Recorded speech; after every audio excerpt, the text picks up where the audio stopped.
Hello, and if you're in the USA, happy Memorial Day to you. If you're not in the USA, happy Memorial Day to you anyway.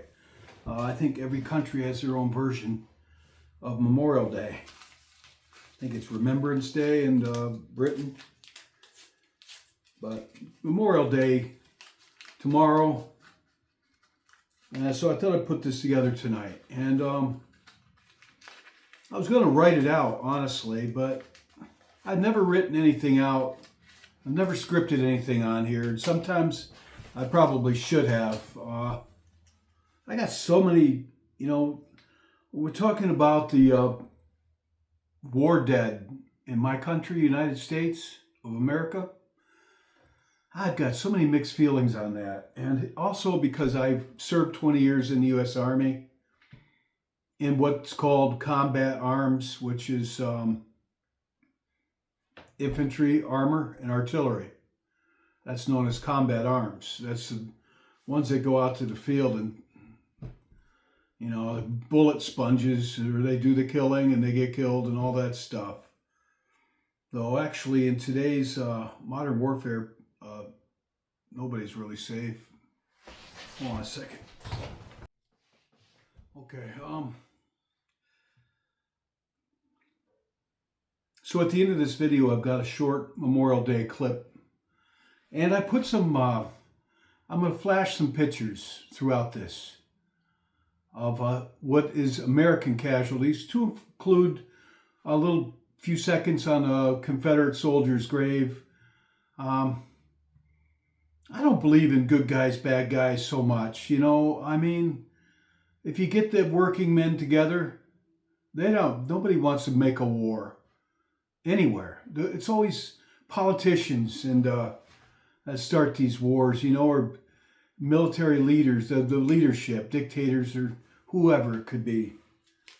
The United States has been in a number of wars, as everybody knows, though no country, arguably, well, I guess a few are pretty innocent, like Canada.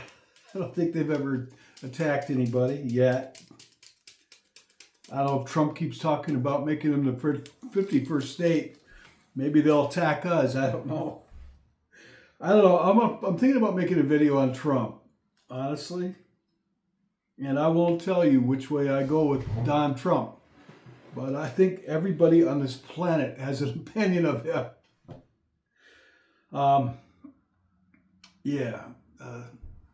Some people aren't laughing about it. But this is about Memorial Day, which is to honor those who fell during wartime service to the United States military, Army, Navy, Marines, Coast Guard, and Air Force. I'll tell you, since I was a small child, if you can believe this or not, I've always known God. I've loved God. I've believed in God as long as I can remember, completely. And likewise, as a small child, as soon as I got that, I live in the United States. When I was a little kid, we used to have to say pledge allegiance to the flag in school. I can remember that.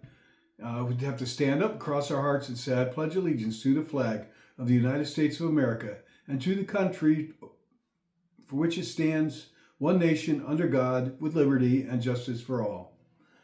And then we're allowed to sit down. And I didn't think that was right as a child. I took it seriously. Why are they making me pledge allegiance to a flag? I'm not the most patriotic person. But don't get me wrong, I love the United States. I think it's an exceptional country, honestly, a unique country right now, at this point in time. I've served it 20 years in the military. I paid my taxes here, abide by their laws for the most part, for pretty much all part. My ancestors, my mother and father and loved ones and people are buried here. I love the land. I think it's a beautiful country. I'm not saying it's perfect, but I love this country. And there are worse governments for sure than my own. I'm certain of that. I can see that. So I'm not like anti-American. But I always said I am a citizen of the planet Earth here. You know, man-made borders, man-made flags, man-made anthems, man-made wars. I didn't make that stuff. I didn't. My flag would have the planet Earth on it. In a way, I'm proud to be an American too. I always said I'm the all-American man. Born in Fredericksburg, Virginia. My father served in World War II, grandfather World War I. Grandfather won a Silver Star, was put in for Medal of Honor in World War I in France. I had family on both sides in the Civil War, Confederate and Union Army. Both fought with distinction, from what I understand. I know more about the Confederate because the family kept up with him. The guy in the Union, not much known about him. He kind of disappeared after the war. But the Confederate guy, A.J. Workman, I've done videos on him. Devout Christian, became an ordained minister. One-legged man, leg shot off in the Civil War. He was half black. I found that out, which makes me 3.3% for whatever. I mean, so I've got a lot of roots in this country. All the way back to 1609 Jamestown. They came over from England. My grandmother more recently came over from Scotland. So I guess we're all immigrants, including some of the slaves who brought over different circumstances. Don't have any American Indian, but you know what I mean? I love America. I'm just not a big subscriber to flags, borders, all that stuff. I'm just not. I'm not. I haven't been since I was a child. I've always said I really resented having to pledge allegiance to the flag. I'll give my loyalty as I see fit to give it. Don't make me pledge allegiance to something. You know, I took an oath when I joined the military to serve, you know, and I honored that oath all the way. And American man, all-American male. You know, I served in the All-American Division, the 82nd Airborne.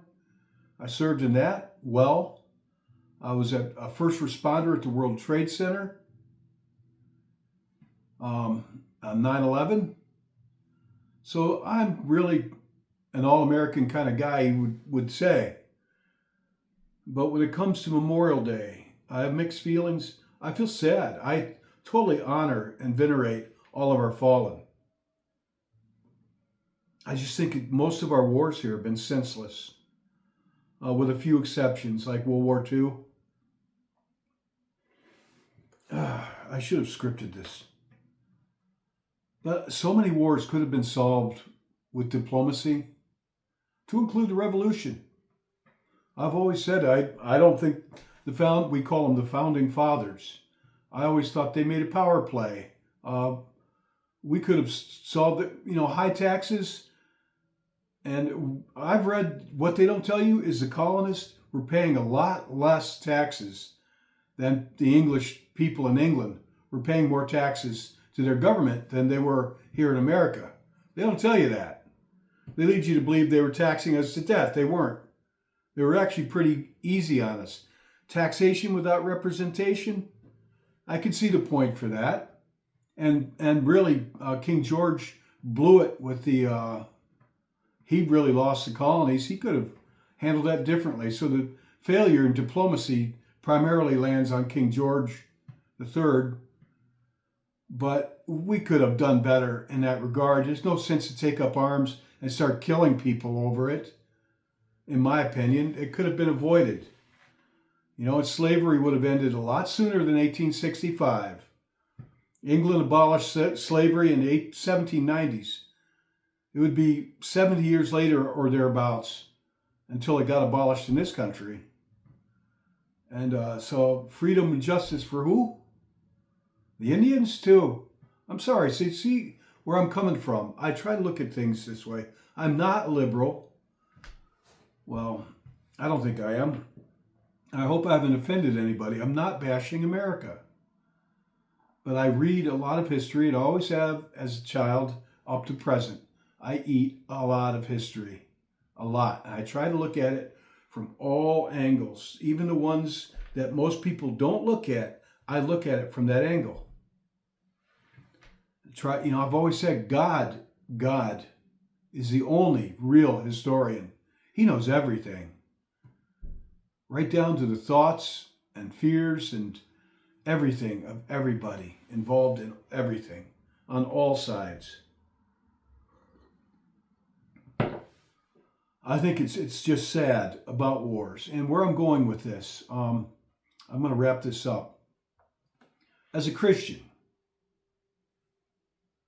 all life is sacred, but yet there are wars. And there were examples of soldiers in Christ's time that Jesus venerated.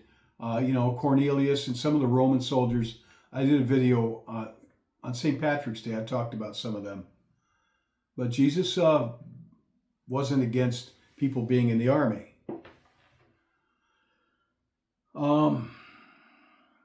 But this earth is passing. The United States of America isn't going to exist forever. As Christians, we're told that there's going to be a new heaven and a new earth, and that's going to be our home. I'm really a citizen of heaven. Always. First and foremost, a citizen of heaven. And here's just 3 short verses on what's going to happen to this country and all countries and all flags and all governments. It's going to happen. Here's 3 things. 2 Peter 3:13. But according to his promise, we are looking for new heavens and a new earth in which righteousness dwells. 2 Peter 3:10. The heavens shall pass away with a great noise, and the elements shall melt with fervent heat. The earth also and the works that are therein shall be burned up. And in Revelations 21:4 says, And God shall wipe away all tears from their eyes, and there shall be no more death, neither sorrow nor crying, neither shall there be any more pain, for the former things are passed away.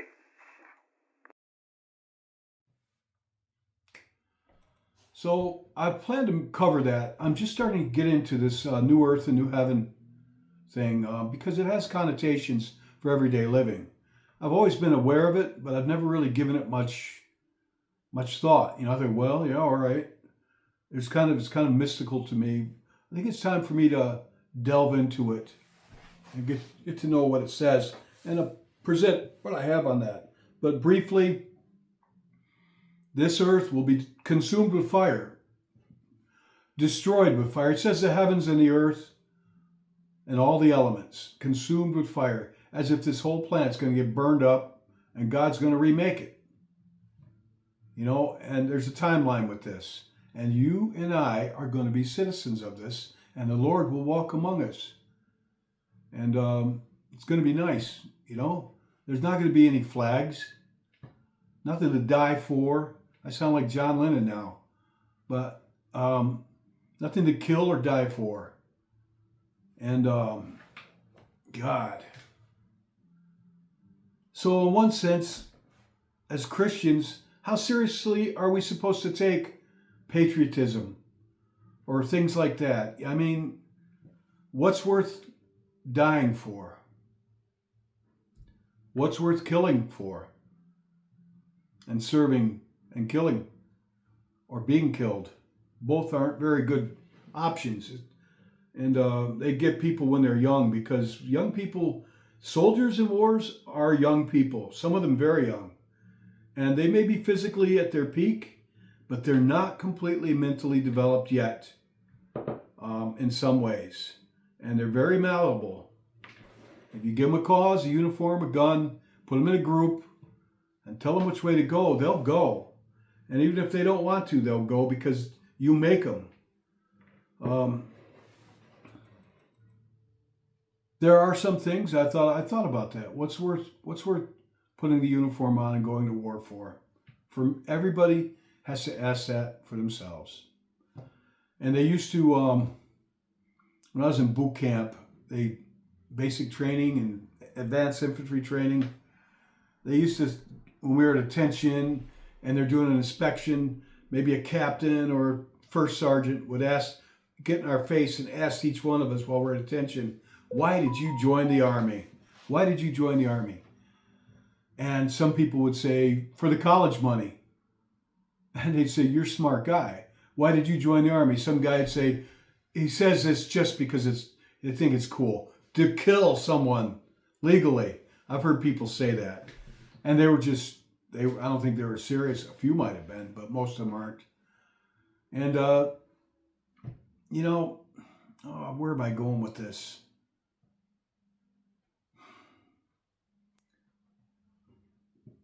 I mean, what's it? People are, when they're young, when I was in the Army, I was a Christian, yes. And I had the same values that I do now, more or less I did. The same person. But in some ways, I was not the same person that I am now. I mean, looking back to myself in my younger years, really younger years in the Army, the first years, I can't relate to that guy at all. I can't. And I think most of the people that have died in our wars, given the chance, well, it just wasn't in the cards for them, was it? War's a horrible thing. What is worth for me? Every guy, like I was getting to the point with why did you join the Army? I lost it. I should have written this. Everybody has to ask themselves that question, especially if you're going to war. You can say all you want during peacetime. But when you're actually going to war, and I've been in that position once, fortunately for me, it really didn't turn out to be much. But when you're going to war, everybody asks themselves that question. They ask to themselves. And what would be for me?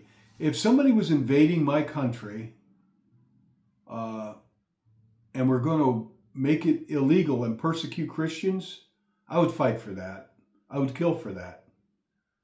If somebody was invading my country and was anti-Christian, like Islam or something, was invading us to conquer us and to make us all convert to whatever, Islam or whatever. I'm just picking him. But if somebody was to invade us and with the intention of stamping out our right to our own religious beliefs, I would fight for that. If somebody was invading my country and I thought my family was threatened, I would fight for that.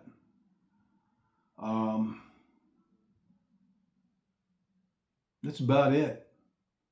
But when you're younger, you join the military for different reasons than that. We haven't been invaded in this country in quite a while, since the War of 1812. And I'm not counting the illegals that are flooding over. I'm talking militarily invaded. The War of 1812, which is the only war that I know of that one of my ancestors was killed in. On the American side in Virginia, one of the Wootons died in the War of 1812. But young people join the military out of compulsion, or they're drafted. Vietnam, you were drafted or you signed up. I volunteered myself in the peacetime Army. I really don't feel like I got any bragging rights in the military, but I did my time by far, and it did a really good what I had to do, And some people join the military because they feel compulsory.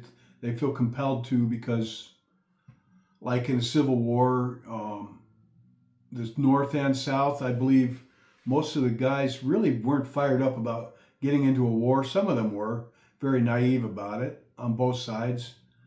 But I think that you had to, when people started coming back in caskets, people started realizing how horrible it is. People started like, I'm not feeling so patriotic anymore. but you feel compelled to, and they would draft you. So you kind of had no choice in a way. You couldn't be anti-war. And in World War II, you couldn't be anti-war. We were attacked, and you were either drafted, you weren't drafted, you were very compelled to enlist. Vietnam, compelled and drafted. Today's military is all volunteer. Young men sign up for different reasons. Some guys feel really patriotic about the flag and the United States of America. Very patriotic. Now, when I was a first responder at the Trade Center, I was in the military, and trust me, I wanted to go to the Middle East and get some payback. Who was our enemy, though? Who knows? I would have gone to the Middle East. I would have fought for that. We were attacked, and I was pretty upset about it, So I would have, yeah, sometimes things happen and you feel compelled as a younger man to go do something about it, to take up arms against it. There's so many different reasons you join. A lot of people join the military because they just don't have anything better to do, or they need a job, or they need to get out of town, or they're looking for some adventure, or they need some organization in their life. There's so many reasons. I mean, up until recent years, men were compelled to join the military. You were sucked into it and given a uniform and a gun and sent off, to the death's feast. And the heroes in the wars, to me, the fallen, they're not these rip-rock looking people on the movies, Tom Cruise, Brad Pitt, these people, that represent soldiers, Tom Hanks, people that never served a day in their life. They're just faceless, no-name nobodies. The high school kid next door that people mourned him for a year or two after he's dead. Nobodies. Faceless, no-name nobodies. By far and large. Sucked into this big thing, and they become a fallen casualty, and they cease to exist here. They're gone. Right in the flower of their youth. It's evil. And there won't be wars in the new world. So I've got mixed feelings. And when I see casualties, I just see a young life cut down. Why? Why? That's a big topic. So, and I hope I didn't come across as unpatriotic, because in some ways I'm very patriotic.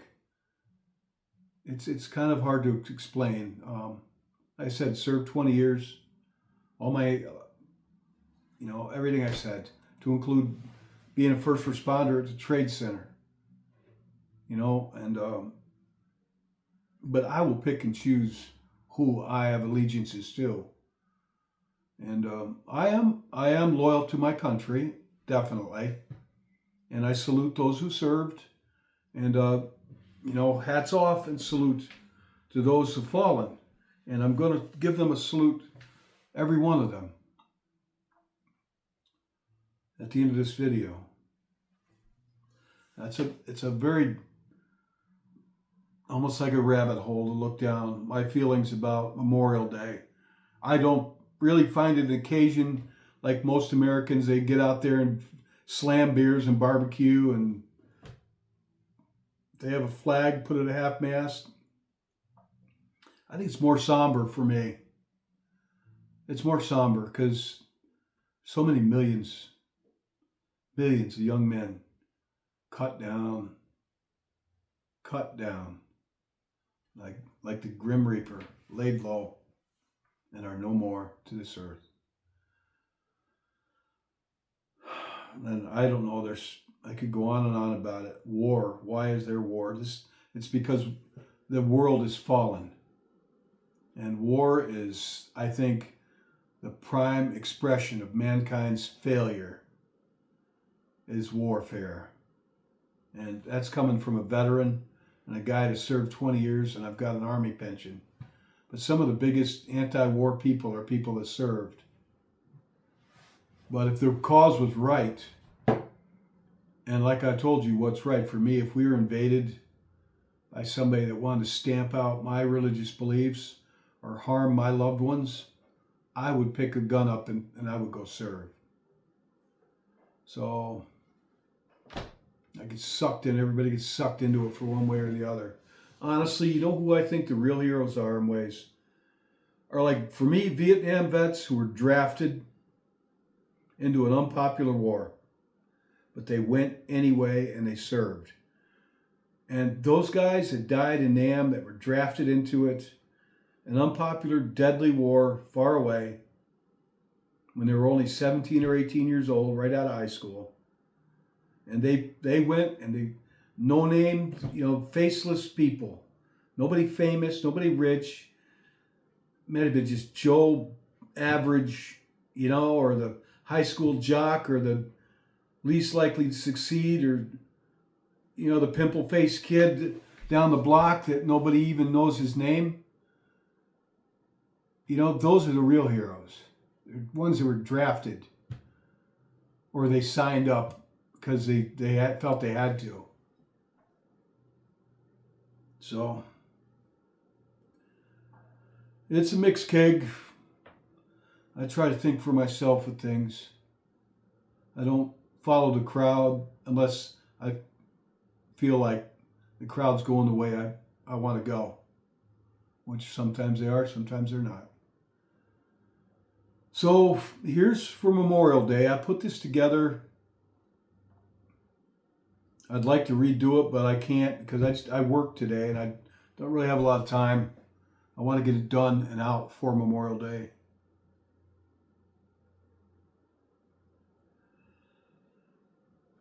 So much. I could go on and on about this. Really. Oh, if I put graphic pictures on here, and some of them are a bit graphic, that's what it's about. I mean, we get this sugar-coated, fluffy vision of Memorial Day, which is flags fluttering and white crosses and hot dogs and cold beer. No. This is about young men dying gruesome deaths, violent death. And it's about dead people, dead bodies, and the other side of it that we don't see, souls that have gone on to be with the Lord out of this mess. But here on earth, it's about people dying. About dead men all over the place. And graves and widows and mourning. So let's not, as far as I'm concerned, it shouldn't be. It's just another, they shouldn't commercialize it. It's cold beer, flags, and football, and I guess not football, but barbecues, cold beer, and hot dogs, and a flag. No. It's about dead young men and grieving families and lunacy at high levels that order people to these senseless wars. All right, here's the video. Thank you. God bless each of you. Let's remember our true home as Christians, where it is. But for now, we live here, and we have to render unto Caesar what is Caesar's. And sometimes that's our flesh, our bodies in warfare. So, take care.